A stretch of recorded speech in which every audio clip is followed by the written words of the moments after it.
الحاقة. ما الحاقة؟ وما أدراك ما الحاقة؟ كذبت ثمود وعاد بالقارعة.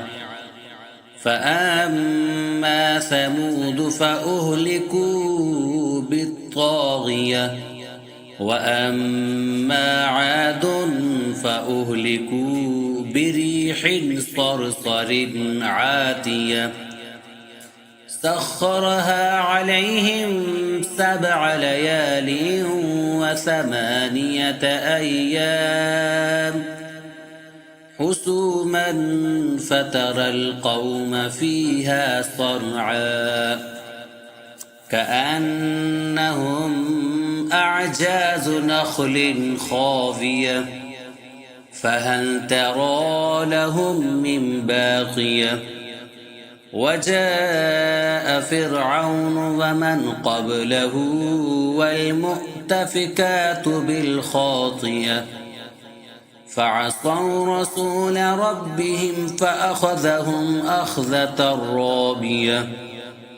إنا لما طغى الماء حملناكم في الجارية لنجعلها لكم تذكرة وتعيها أذن واعية. فإذا نفخ في الصور نفخة واحدة وحملت الأرض والجبال فدكتا دكة واحدة فيومئذ وقعت الواقعة وانشقت السماء فهي يومئذ واهية والملك على أرجائها ويحمل عرش ربك فوقهم يومئذ 8 يومئذ تعرضون لا تخفى منكم خافية.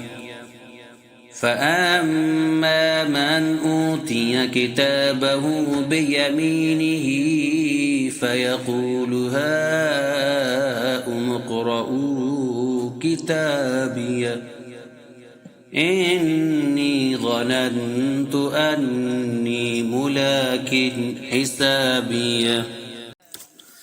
فهو في عيشة راضية في جنة عالية قطوفها دانية كلوا واشربوا هنيئا بما أسلفتم في الأيام الخالية.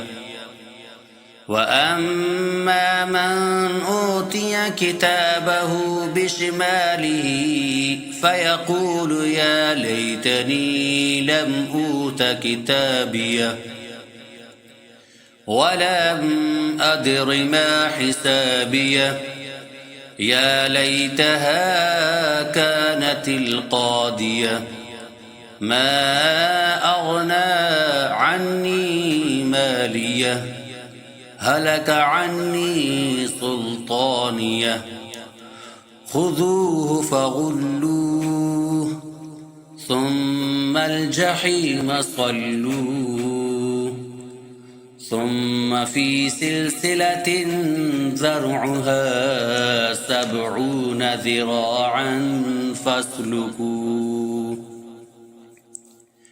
إنه كان لا يؤمن بالله العظيم ولا يحض على طعام المسكين فليس له اليوم هاهنا حميم ولا طعام إلا من غسلين لا يأكله إلا الخاطئون. فلا أقسم بما تبصرون وما لا تبصرون إنه لقول رسول كريم وما هو بقول شاعر قليلا ما تؤمنون ولا بقول كاهن قليلا ما تذكرون تنزيل من رب العالمين ولو تقول علينا بعض الأقاويل لأخذنا منه باليمين ثم لقطعنا منه الوتين فما منكم من أحد عنه حاجزين وإنه لتذكرة للمتقين وإنا لنعلم أن منكم مكذبين وإنه لحسرة على الكافرين وإنه لحق اليقين فسبح باسم ربك العظيم